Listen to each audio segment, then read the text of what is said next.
Hello and welcome to everyone on the call. Quarter 3 was a very good quarter in terms of sales growth for the company, standalone as well as consolidated, including Carrot Lane and Teal subsidiaries. This growth was driven substantially by the jewelry business and the watches business, while eye care, ethnic wear and the perfumes categories were under pressure in terms of sales growth. But our overall understanding of all the categories and various strategies that are already in place gives us a lot of confidence for Quarter 4 and FY25. And the overall confidence level in the company is very high, and we continue to be bullish on the prospects for all the businesses. And the rest of the information is on the presentation, which you have access to. Now we can move directly into the questions, please. Thank you very much. We will now begin with the question and answer session. Anyone who wishes to ask questions may press star and 1 on the touchtone telephone. If you wish to remove yourself from the question queue, you may press star and 2. Participants are requested to use handsets while asking questions. Ladies and gentlemen, we will wait for a moment while the question queue assembles. The first question is from the line of Devanshu Bansal from Emkay Global. Please go ahead. Yes, sir. Hi. Thanks for the opportunity. Sir, retail UCP growth as well as like-to-like growth has seen a meaningful deceleration compared to previous 2 quarters. So what are the reasons attributable for this? Do you expect growth to bounce back in the coming quarters? This is for Tanishq. Yeah, hi, this is Ajoy here. I had mentioned in the previous quarterly call that there was a certain timing effect of Shraddh between Quarter 2 and Quarter 3. Last year it was in Quarter 2 in September. This year it was in Quarter 3 in October. So consequently, that time we were not able to estimate exactly what is likely to be this interplay. So yes, to that extent there is an impact. And the second piece is, so we had a very good festive season growth. In fact, very happy with that. But then thereafter in December there seems to be, a blip, perhaps driven by a sudden spurt in gold prices, which happened. Between November to December, gold prices went up by 200 rupees a gram. And over previous December, it was 800 rupees a gram. So sometimes when that happens, there is some hesitancy from customers to come into the market. And, therefore what we looked at is, we looked at data from September to November and compared. And there the growth continued to be very healthy because that covers Shraddh in both the years. And then December was a particular month.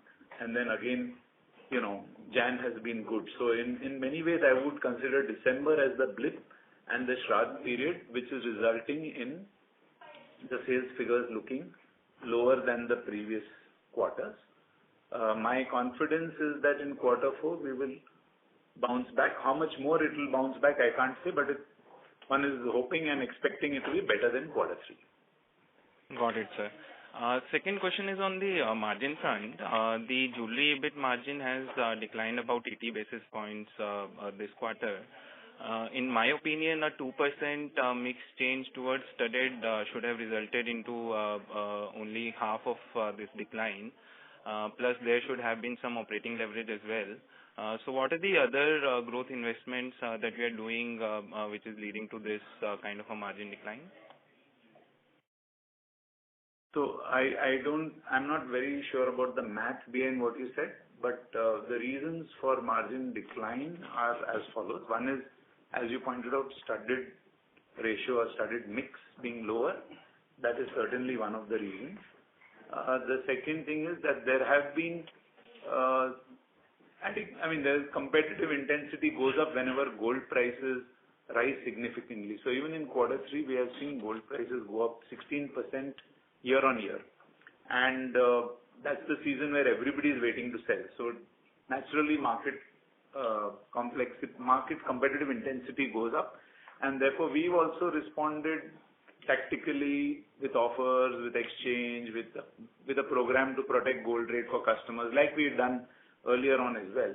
Because for us, ensuring that during the most important season, we don't lose share is a priority. So some amount of payout is there. And of course, marketing, we have also invested during this quarter because there is growing competitive intensity. So we felt it's the right time to put in.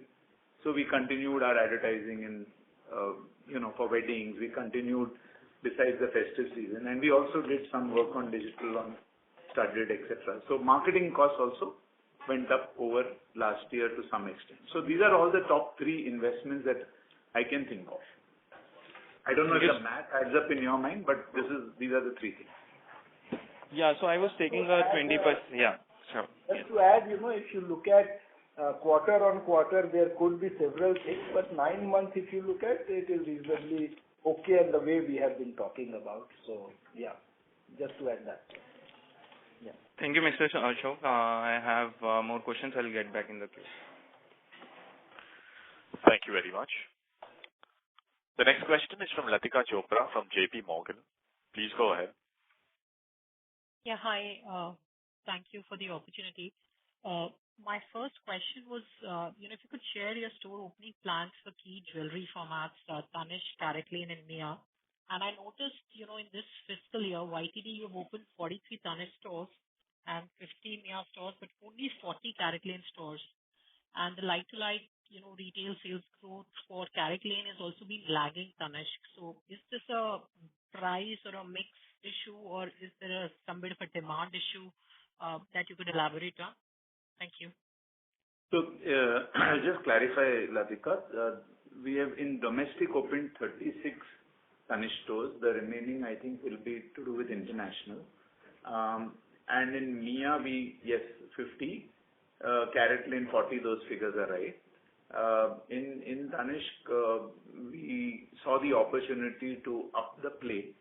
And even though we had not planned so many, we went ahead and expanded because we found the right opportunity, right property, and we were able to get those going before Dhanteras.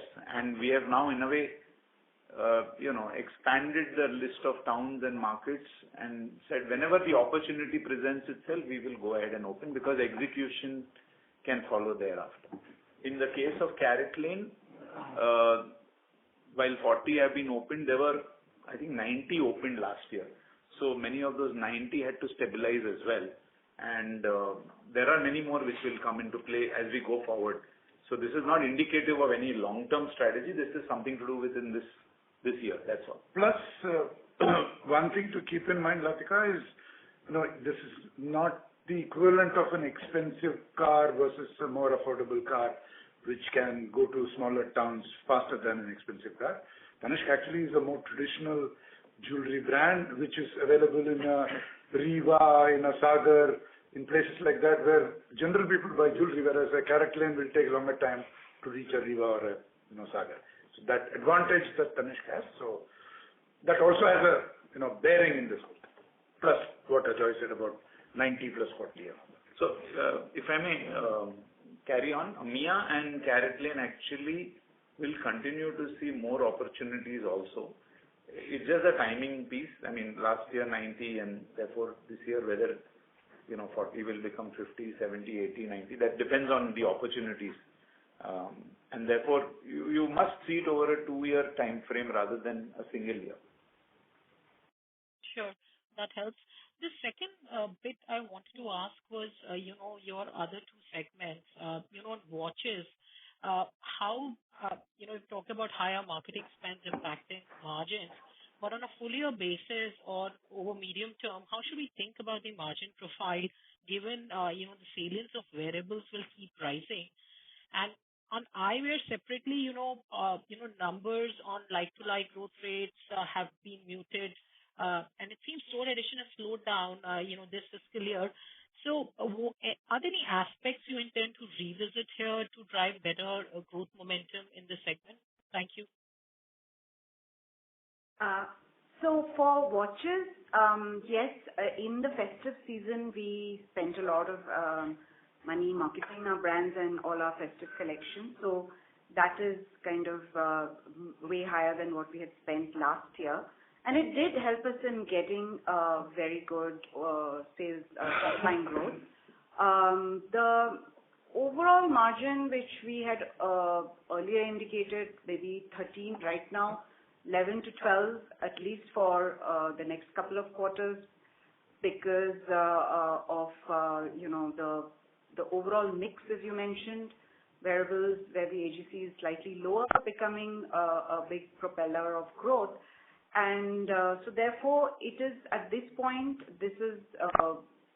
it will kind of see this kind of margin for the next maybe couple of quarters. Hi, Latika. This is Showman from iCare. Beginning of the year itself, I think we have said that our expansion would be calibrated, so it was not rapid expansion. That said, in the year, I think we almost opened 60 plus stores, but we also had to rationalize a few stores which are not sort of delivering the expected kind of numbers. So net count has not significantly changed, but expansion, rationalization both happen simultaneously. As far as the growth is concerned, from mid-September to November, it is across the industry, there has been, one would say, a very strong headwind that everybody experienced. We are not an exception. There is no exception really in the whole this thing. And so it was very difficult to sort of, get the numbers going. And December was better, and that's what we expect the coming months to be. So what we saw here is kind of a reflection of a industry level phenomena rather than just a specific to our division. All right. Thank you, everyone, for the detailed answers. Appreciate it. Thank you. The next question is from Avi Mehta from Macquarie. Please go ahead. Hi, sir. Thanks a lot for this. Sir, I just want to check if you could update on how the demand in the jewelry for the sub 50K segment is behaving, because you had pointed towards that being under stress. Has that changed, or is it still deteriorating further? Any updates on that, please? Yeah. So the I would broaden it to sub 100K because it's difficult because with gold prices going up and overall some shifts take place between slabs. So sub 100K at an overall level, if I look at it from a portfolio play of Tanishq, CaratLane, Mia, I think there is a stability in buyer growth that I'm seeing, and I'm now looking at the period that I mentioned in the earlier part of this call, September to November, then I looked at December, then I looked at Jan also, and I'm seeing a very stable set of buyer growths.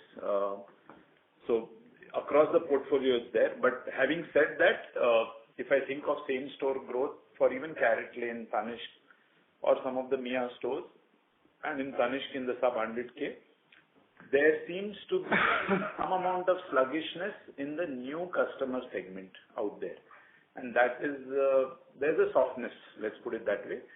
Now, is it partly it's because we think that consumer is facing some economic challenges because of, they could be modern consumers, they are IT, digital, and there have been some economic challenges for that consumer segment.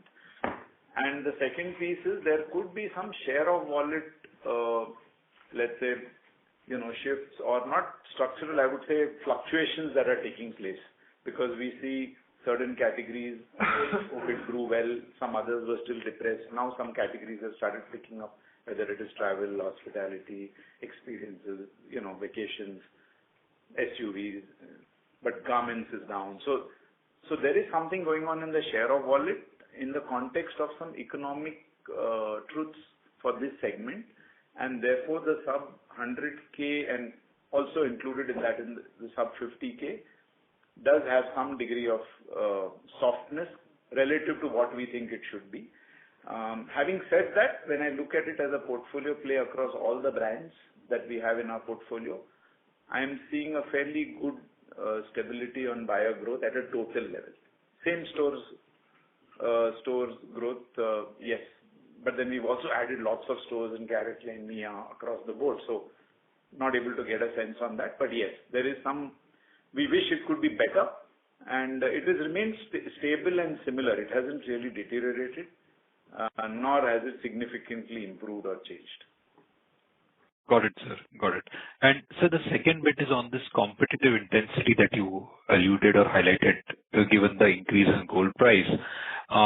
Does this in any way make us revisit our margin expectation for the year, or is this in a fairly comfortable level? Because you've been citing this, however, the margin delivery has not taken ahead, but I just wanted to get a sense if that has changed, especially because some of the other peers are doing a lot aggressive on store additions. So would love to hear your comments on that part.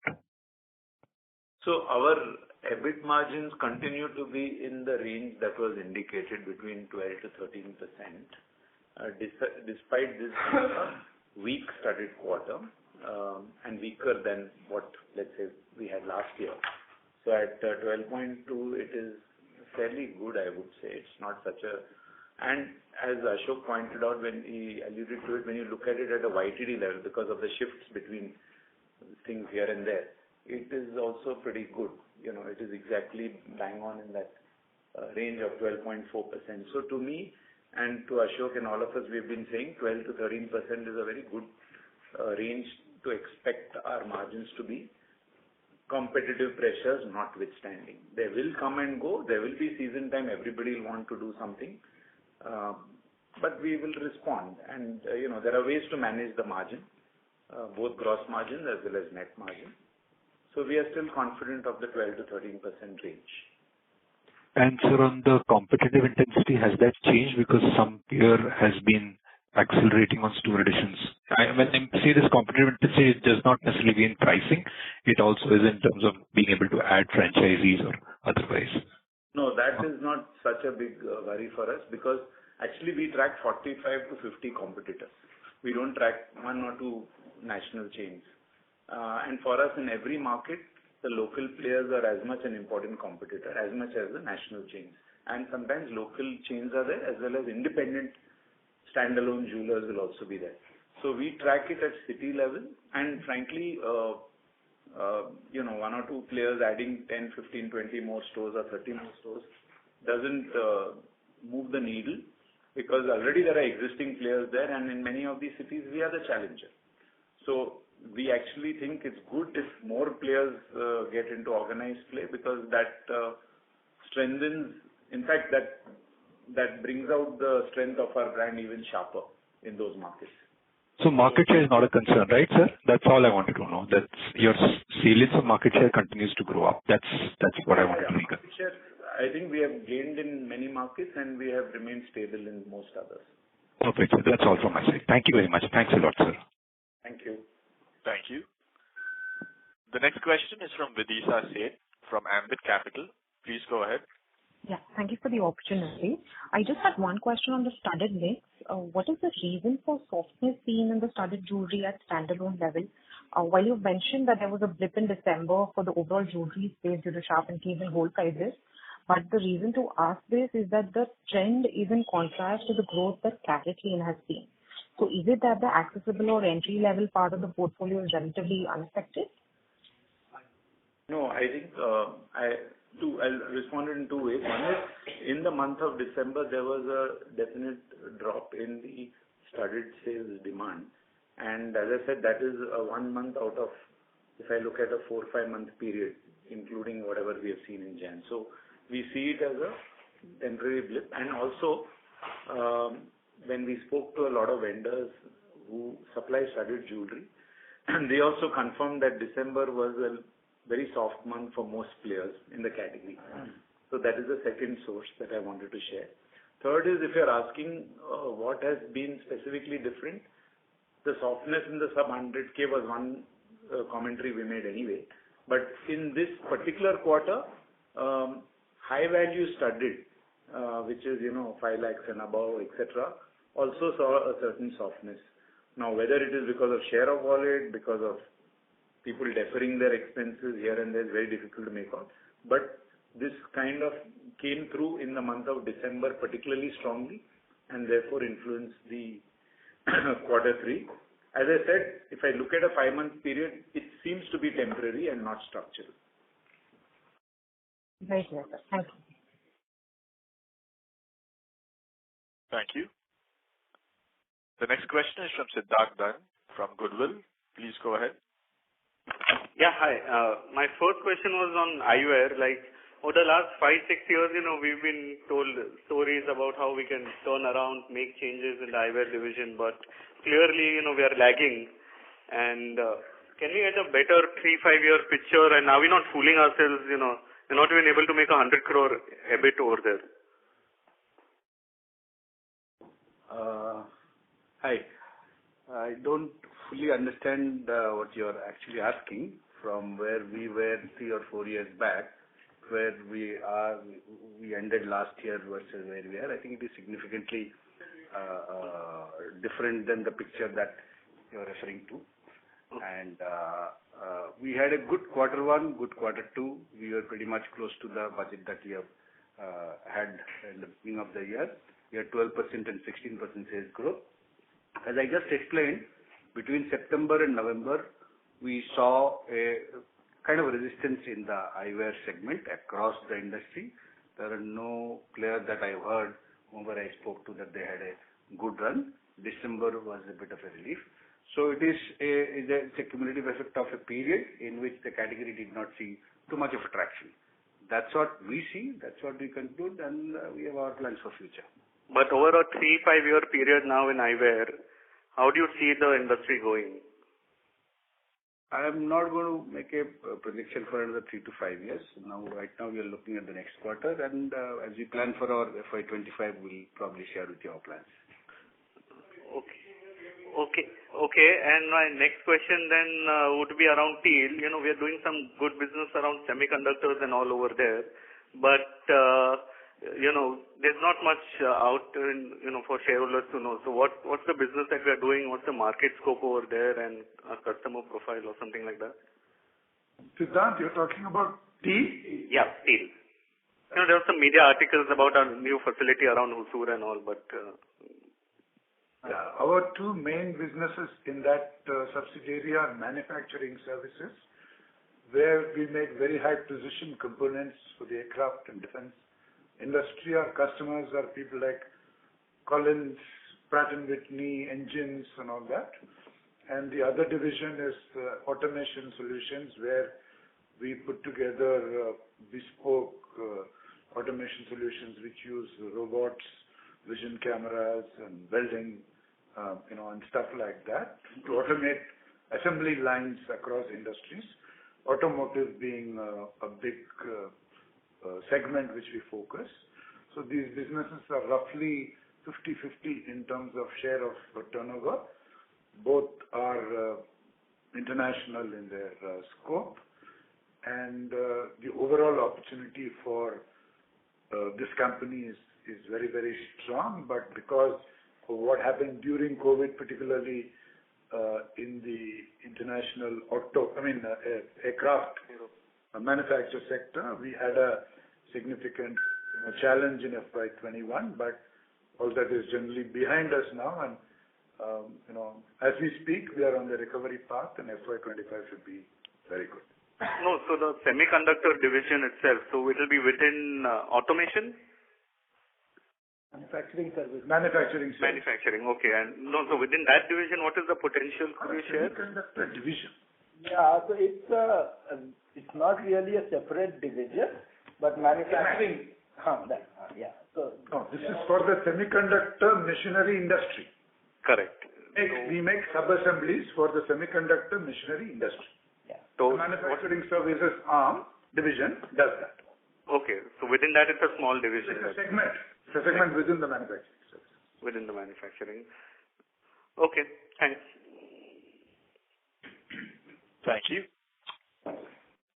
Before we take the next question, we'd like to request participants to please limit your questions to 2 per participant. Should you have a follow-up question, we request you to rejoin the queue. The next question is from the line of Nihal Mahesh Jham from Nuvama. Please go ahead. Yes, thank you so much and good evening to everyone. So my first question was just a clarification that on the jewelry margin bit, was there any impact of diamond prices, which we were discussing earlier? Just to be sure about that. In the current quarter? Yes, in the current quarter. In the current year, no, there is no significant impact of the diamond margin. There might have been something last year, but it was not material enough last year, so I don't know. But in this quarter, there is nothing that is extraordinary. Yeah. More referring from a negative impact rather than a positive one. Small corrections, I think we spoke about on Solidar's side. But it's not very material. No, nothing material, I would say. We took some minor price correction on Solitaire, but it's a very small quantum which we felt was appropriate. We took, but no, nothing material, because at an overall level that has not really impacted too much anything. Nothing to call out really. Sure. Just to clarify. The second question was again, comparing CaratLane and Titan. Is the first time maybe for a span of a few months or quarters we're seeing the SSG profile being slightly different between a Tanishq and a CaratLane. So just to understand, is it more, in your opinion, a perspective of maybe the different customer segments and how they've been impacted, or a lack of activations, or any other aspect that you may want to read into looking at, say, the last 9 months? No, I think two things. As I said, in Tanishq, you cannot take the entire Tanishq performance, whether same store or gross, and compare it to CaratLane, because the price points and segments are very different. Then there is a very large gold component also sitting in Tanishq. So actually, the studded, and within Tanishq, the studded less than 1 lakh, and less than 50. And CaratLane is mostly below 50,000, the bulk of that. So I think they are not directly comparable from the figures you have. And the second piece is CaratLane has had they've had lots of stores last year.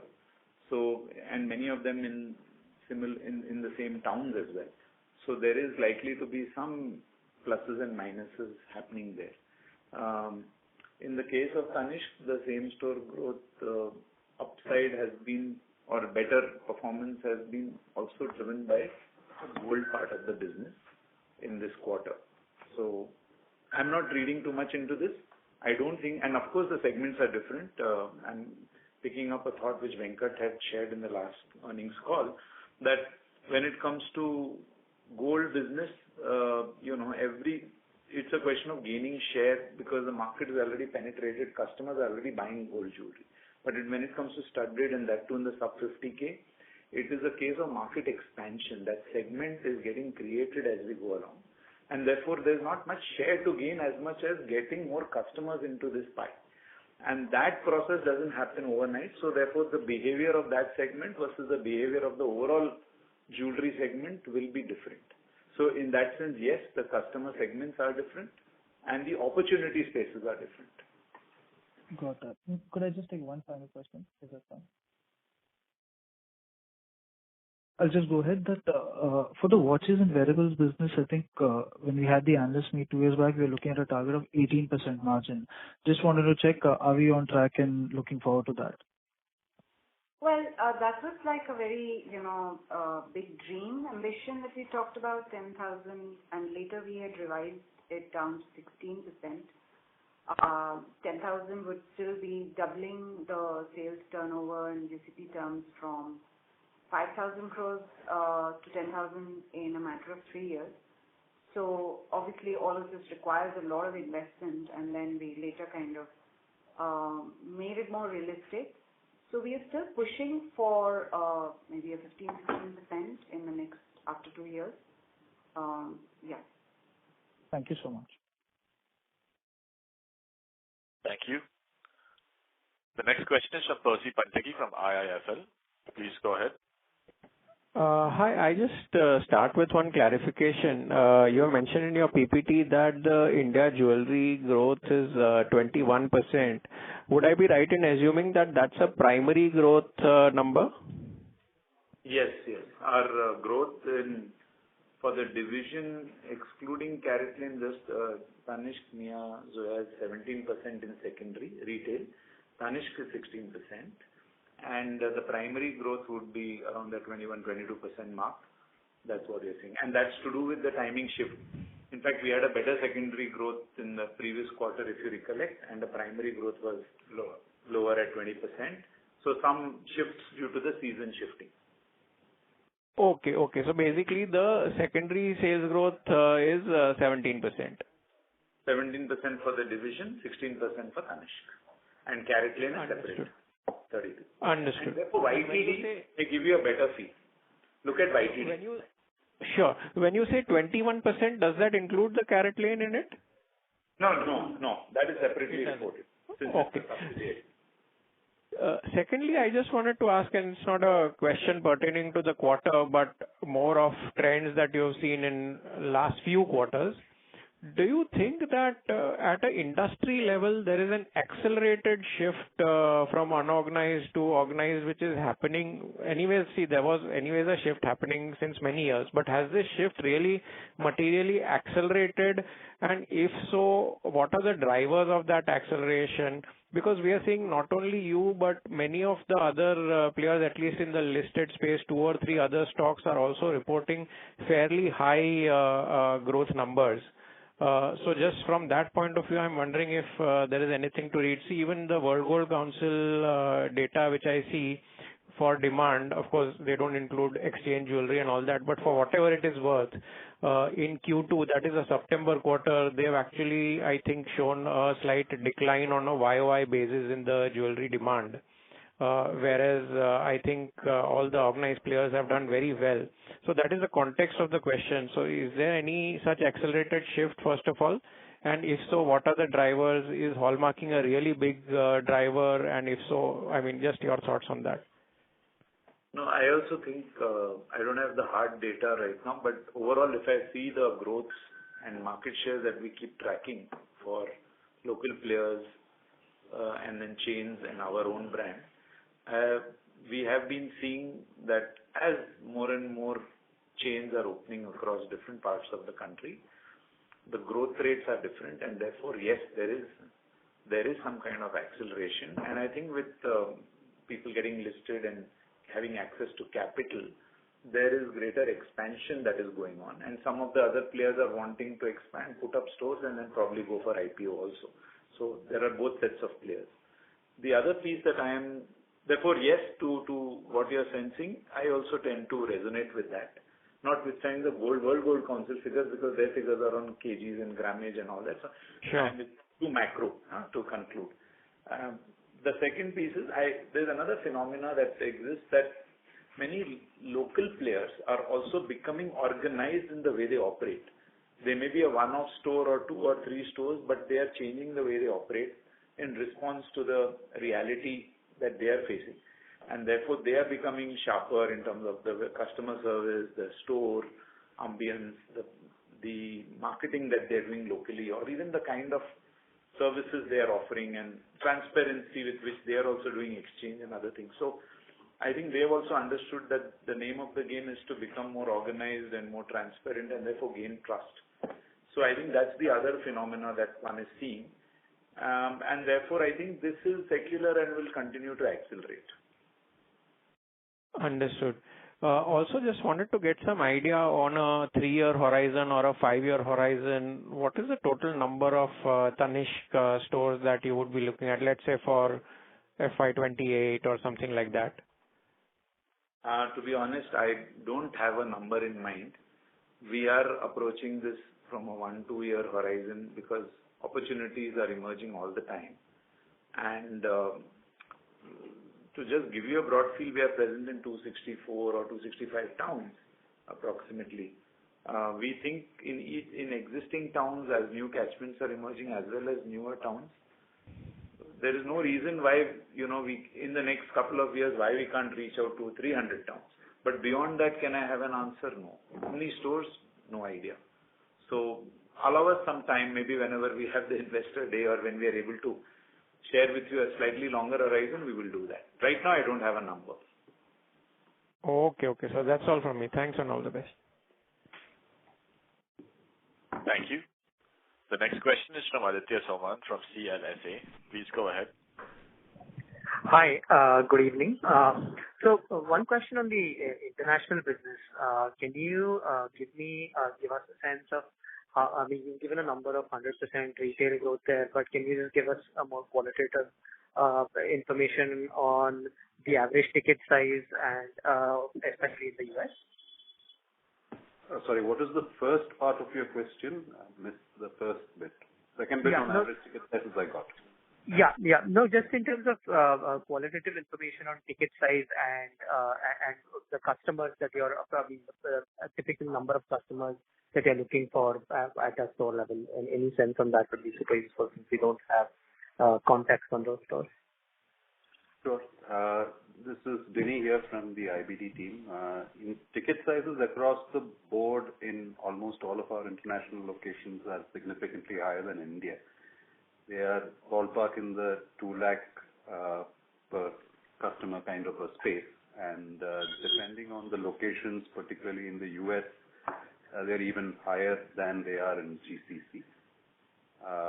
And even generally, the studded ratios are overall higher compared to what we find in India, which works for us because obviously the costs of operating in these markets are significantly higher, both let's say rental as well as people costs are significantly higher, and this allows or gives the business the ability to manage those costs much better. And we see that. Sorry, yeah, go on. No, sorry, go on. We see that holding out. In fact, as we go into over a period of time, we've seen that there is a certain stability that is happening there, and in certain cases, as we have a set of returning customers, we are even seeing some increases on that. Understand. And can you just explain the economics to me? All these how many of these would be owned stores or franchise stores, and in terms of economics, are they similar from a margin perspective to what we're seeing in India, or likely to be similar, let's say, when they mature? Typically, wherever we go in first, we set up our own stores, company-owned, company-operated L1 stores, because it helps us understand the lay of the land and what we need to do in those markets.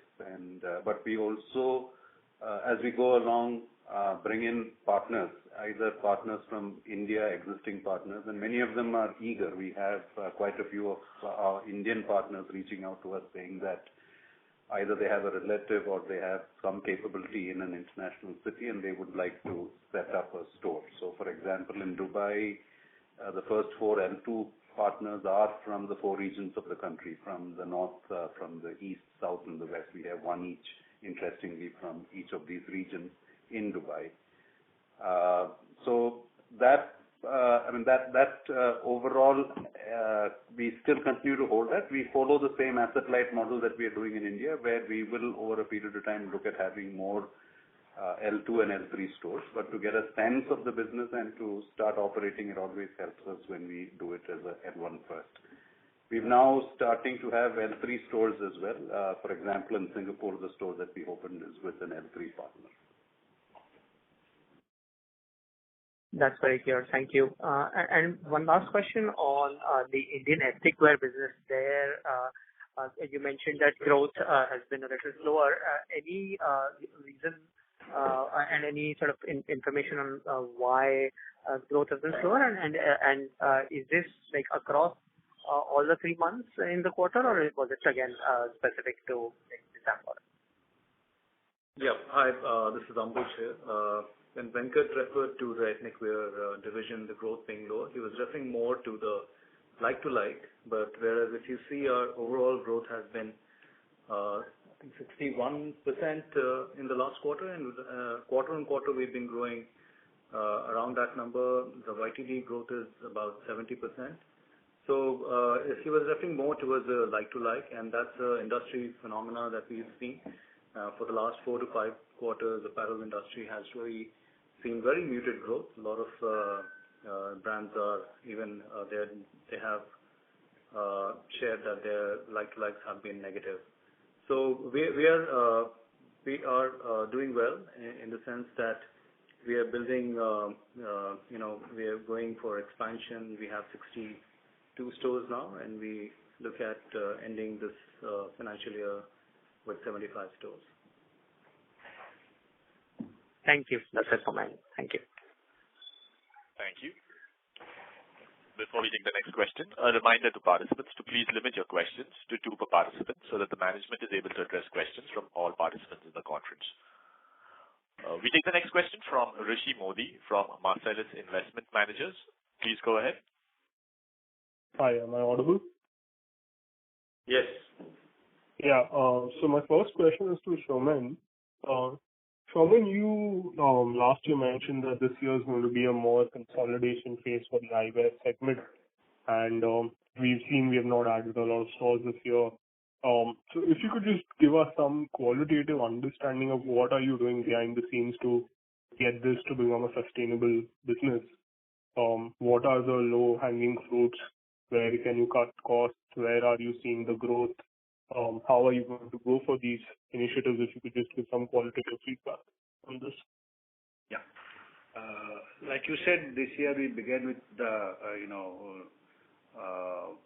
view that we need to sort of make those 300 odd stores that you opened in the previous 24 months because we were in a rapid expansion spree. I also did say 2 years back that we will reach a number of 1,000 stores as a network, but we realized that as much as it is important to expand footprint, but we also have to make sure that every such investment yields the required return, both for us, wherever we are investing, or for our partners. So therefore, the focus mostly was to make sure that the network starts delivering. And so that said, we did not mean that we will not expand at all. We actually added about 65 stores, but pretty much about 40-50 stores also we had to sort of deal with because of the wrong location or various other things. So overall network count has not significantly changed, and probably sometimes in the early part of the next year we will begin the expansion, but it will again be looking at a catchment and need to be more concentrated around the top 25 cities rather than going wide and deep. That is as far as the network or the footprint is concerned. As far as overall business is concerned, I think that we had a relatively higher growth target for the year. I think 22-23% is what we began the year with. And first 2 quarters we had 12 and 16% respectively in terms of growth. And quarter 3, as I explained, that we faced unanticipated headwind, and as I explained, it is also seems like an industry level phenomena. And so we did not see growth in this quarter, and which reflected definitely on the bottom line, because rest of the things we are okay, but top line directly cascaded down to the bottom line. So we would believe that it is not a long-term phenomena. It is probably a 3-4 months window, and it would change. And so therefore our overall ambitions for the category remains strong and positive. So Shauman, just to clarify, right, if I understand, our front end has some issues. Some stores are in the wrong location. Apart from that, there are no issues in our inventory, supply chain, manufacturing. Those are all sorted out according to you. Absolutely. Okay, fine. All right. My next question is to Suparna. Suparna, if you could just give us an understanding of, firstly, how are you seeing the wearables division grow now that it's crossed to 100 crore top line? How much potential is there? What's the propositioning that we are offering versus the more integrated players? And as well on the analog watches. Yeah, hi. Growth. Wearables, we closed last year with more than 500 crores turnover at consumer price level.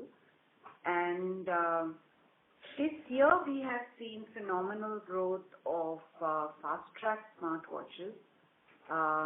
And this has been both on our own on-ground channels as well as in marketplace e-commerce. And we have actually from quarter 1 to now gained market share. We used to be about 5-6%. Now we are at 8-9%. So we have gained ground. This is on the back of very well-timed, good product quality. In fact, our market returns are among the lowest. Very well-styled products in the 1,500 to 3,500 to 4,000 rupee range. We also had a very big campaign in quarter two, which kind of gave us a lot of visibility on Fast Track smartwatches. Going ahead, the game will be played both from Fast Track smartwatches, which will be in that rough ballpark 2,000 to 3,000 rupee price range, as well as with Titan smartwatches, which will be roughly the 8,000 to 15,000 price range. And there will be more differentiated product with a lot of technology built in, which will be under the branding Titan, and this will actually get sold more either in mobile stores or in our Titan World stores. This is a smaller, more niche group of customers, but some people who are really looking for more features and a better app experience, etc. So overall, we see that this business will almost double in the next, it'll continue to grow 80%, around 70 to 80% every year. This whole strategic plan leverages our strength of brands, of channels, of technologies. We have our own Titan Smart Lab in Hyderabad with more than 80 engineers who are working on a lot of differentiated products as well as apps. And so that's really the plan for wearables. For analog watches, the growth continues to be quite good, and it is across channels. We have our own EBOs, plus we are doing quite well in large format stores as well as marketplace e-com. Premiumization is the big game there, and we are doing very well in brand Titan as well as the international brands, which are in the higher price point. Quarter 3 was an important quarter where we broke some new ground with the launch of 2 sub-brands, Vibe from Fast Track, which is a young women's fast fashion kind of watch brand, sub-brand, and Pose from Sonata, which is the more mass brand, which is for both men and women. And these are offering very good styling at reasonably good quality at very attractive prices. This has opened up a lot of, has helped us acquire a lot of new customers at the more affordable range. So it is, in a way, again, it's a twin strategy: acquire new customers, both fashion-oriented at the lower end, and continue to get to ride the premiumization wave with high margin and high desired brands like Titan at the top. Okay, so premiumization is working well for analog, so we got a tailwind there. Wearables, are we profitable if you look at it as a standalone business? Yeah. How are the margin profiles for analog versus wearables? So we are not really fussed about profitability. We can make a profit, we are break even, but we do want to invest. So if these are very considered calls of continuing to invest, there is no hurry for us to break even immediately or make huge profits. But the fundamental profile of the business gives us enough room for profitability. Okay, so the unit from place, so you are investing up front, profit not coming in. Could you repeat that? Your voice is cracking. Yeah, no, just confirming that the unit economics for profit is there for wearables. You are just upfronting the investment maybe through marketing or tech investment. That's not leading to profitability right now. Okay, fine. All right, that's it from my end. Thank you. Thank you. Thank you. Next question is from the line of Theria from ABG. Please go ahead. Am I audible? Yes. Thank you very much for the opportunity. Actually, my question was more related to primary sales made to L3 franchises. So this was a follow-up question maybe on the UCP. So I just wanted to understand if you can shed some light on how the new stores perform in terms of sales made to them, the total primary sales, and how are their turnovers and inventory for the first couple of. So, when we say primary, it's not so much new store. There'll be a few new stores, but a bulk of that is to existing L3 partners who stock up or stock down based on the season. So in this quarter, because it was a festive quarter and the festive season was late, the primary effect that usually happens in Q2 didn't happen and happened in this quarter. And whatever they have upstocked, it's as per their norms. It's not something that they have stocked up and they're going to return back. For new stores are stocked as per the norms based on the absolute turnovers we expect to see in year one, and a minimum threshold is put there. So most of the primary versus secondary difference in growth that we are seeing is nothing much to do with new stores as much as to do with existing L3 partners either having stock norm increases because of their business has grown itself. Okay, I understood. Just one clarification. You said that for new stores, it is basically the sales which you are expecting plus some additional stock which they are keeping. Threshold. No. See, you need to have certain mix of products in any store, whether it is daily wear, whether it is occasion, light occasion, chains, finger rings, earrings, blah, blah, all of that. Right. So there is a certain assortment mix which is needed for a store, below which it doesn't make sense to put up a store at all. Right. And thereafter, if the top line is likely to be much higher, we might actually increase it beyond the threshold. That's what I meant. So it's not sales plus something additional. It is a absolute assortment which can be flexed upwards depending on the projections of that particular store. It depends on the catchment. Okay. Okay, all right. Thank you very much. Thank you. Thank you.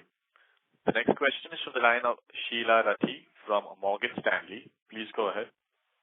Thanks for taking my question.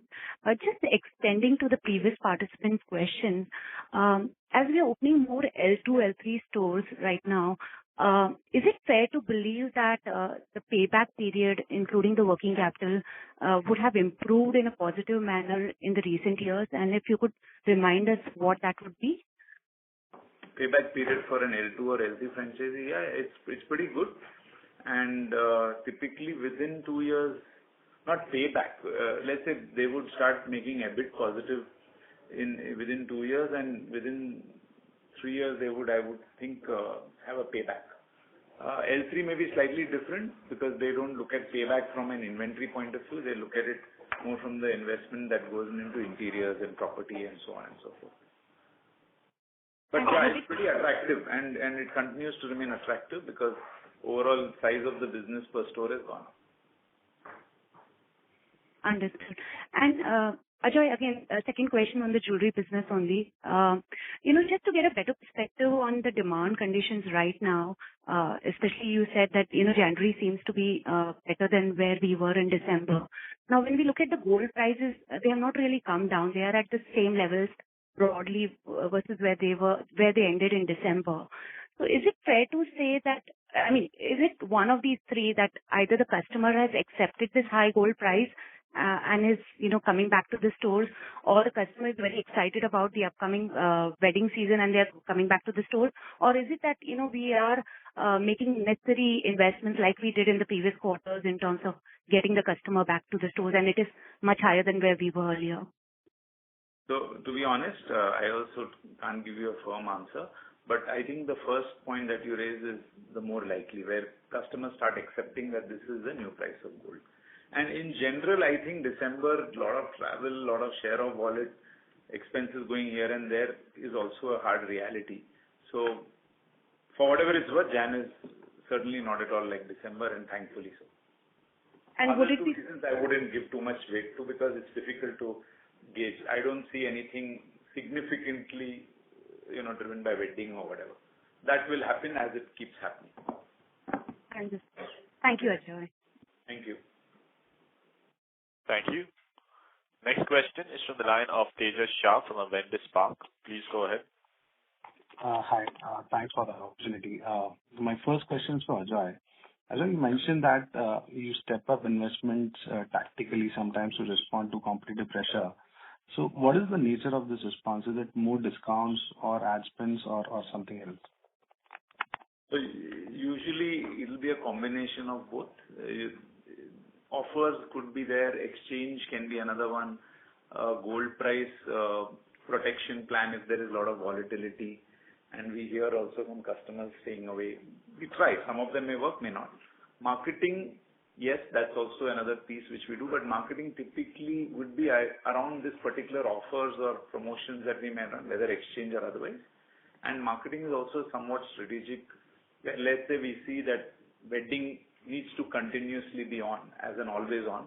So we are continuing to invest. And we, even if the season is up or down, we may say, no, let's sustain it, because suddenly you might find that rush of people coming in. But it's a mix of all these three. Okay.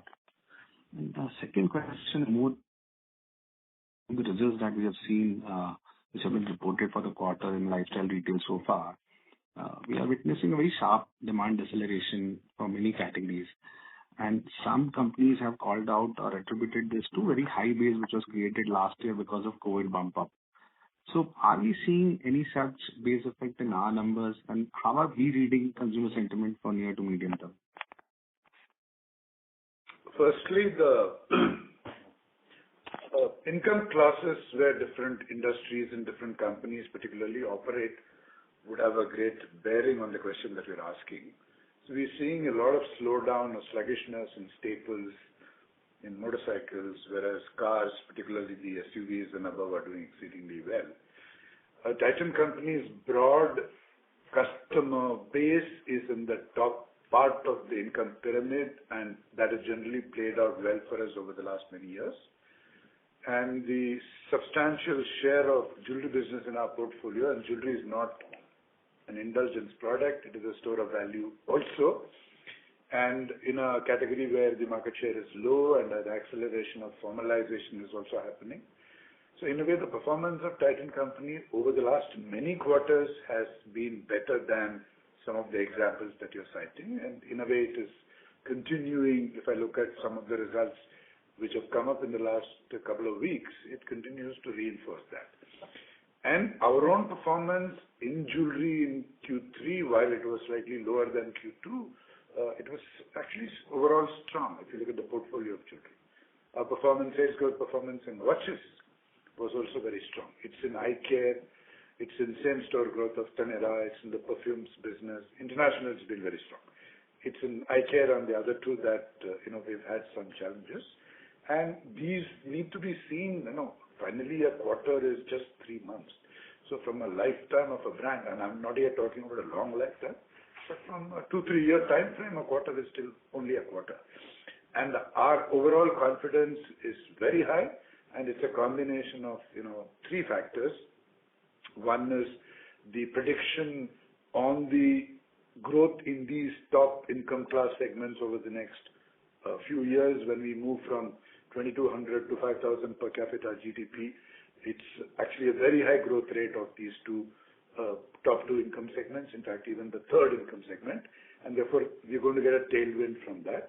The second is in most of the categories in which we operate, our market share is still single digit, and combined with the acceleration in formalizing, that's another tailwind that we're seeing. And the third is that our natural behavior and strength in terms of going deep into Bharat with all our brands is accelerating, some of the town names I mentioned. So considering all these 3 things, our overall outlook for medium term, which is FY25, FY26, continues to be very strong.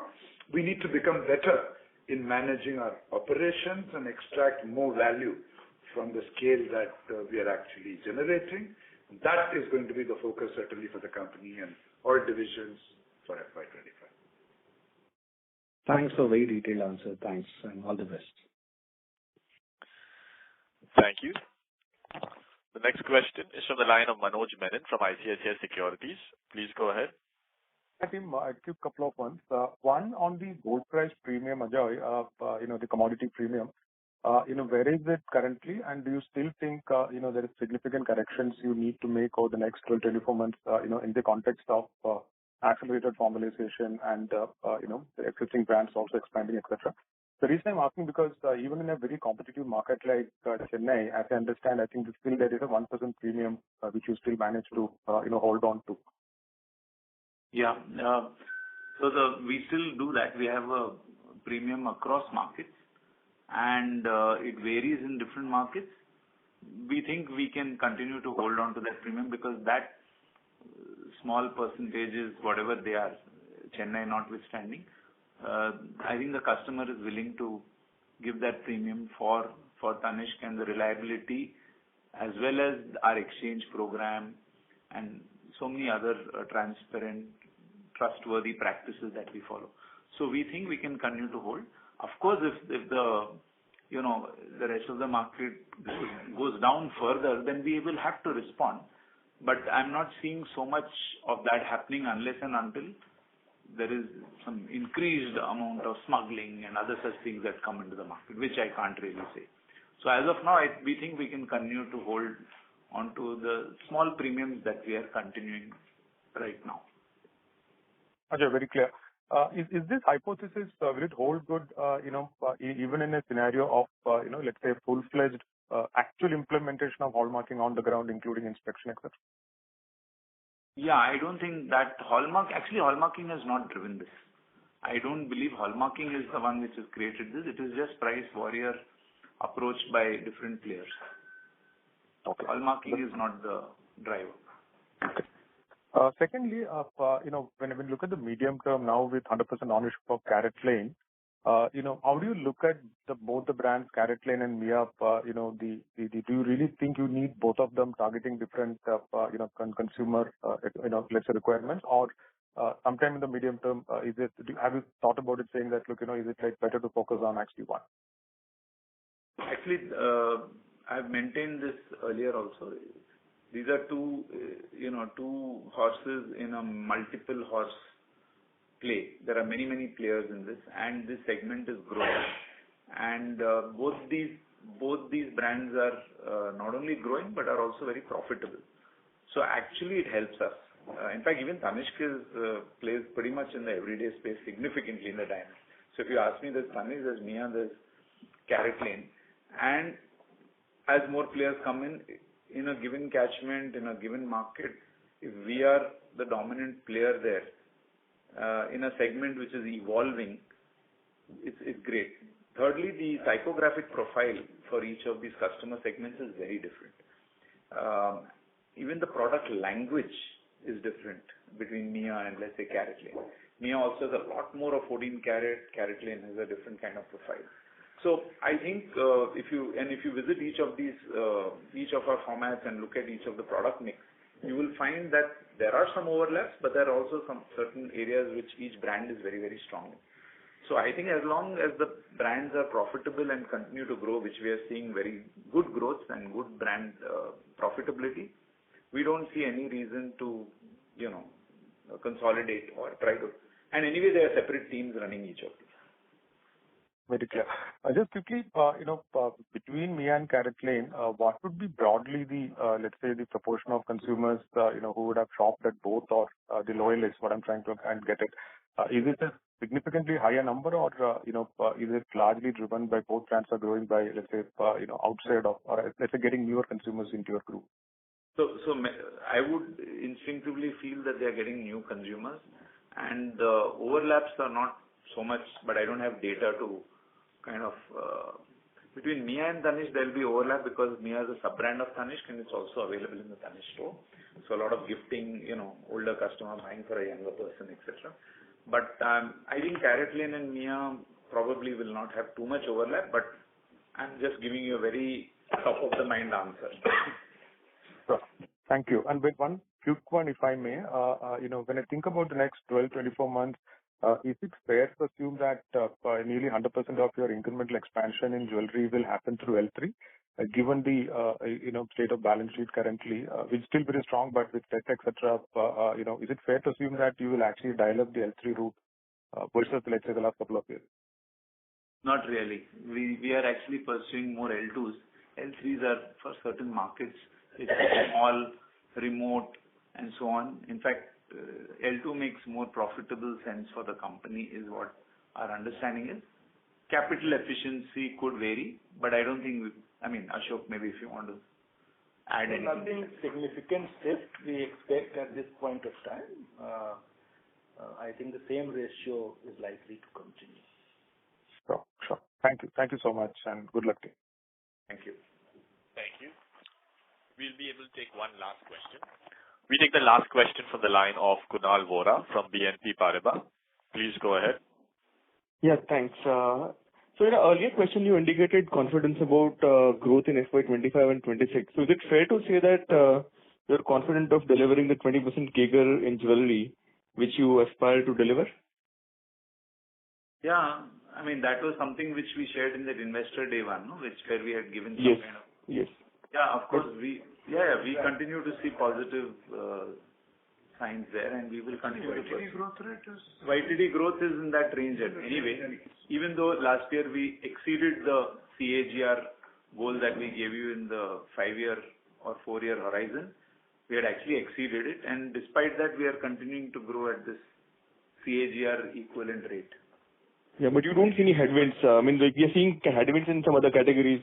Many other categories have slowed down, but like for jewelry and for yourself, you'd think the growth rate should continue. Our FY27 guidance, which we presented in our investor day, remains same. And we are not at all worried about that. Actually, the first 2 years of that 5-year horizon has worked out very well. We believe we are comfortably placed to kind of eventually achieve that while it is a bit stretched, but we will achieve that. And you need to, really deeply consider the sector, dynamics, the competitive position of each of our brands, and in this case, the jewelry brands in the sector, the customer profiles that we are targeting versus some other sectors, the very low market share that we have compared to other companies in other sectors, store of value aspect of this category as opposed to something which is seen as expenditure. So many things. And the status aspect of diamond jewelry as Indians become more affluent. There's so many factors which are in our favor, and that's why our confidence as against maybe some other sectors and some other companies.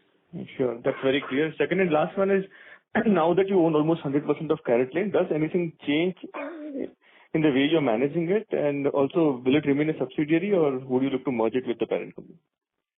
Actually, nothing has changed. Everything remains the same. It's a separate brand. It's a separate organization. It's a separate leadership team, which is governed by a board, which continues to be the same board, for a while now. And there is no plan to merge it into Titan. And just to add, there is enough cross-learning and sharing of whatever help is needed from either side, and that continues as is. In fact, it can only improve. Understood. That's it from my side. Thank you. Thank you. Thank you very much. We'll take that as the last question. I would now like to hand the conference back to Mr. C.K. Venkataraman for closing comments. Thank you very much, everyone. It was a wonderful conversation, and see you soon. Thank you very much. On behalf of the Titan Company Limited, that concludes this conference.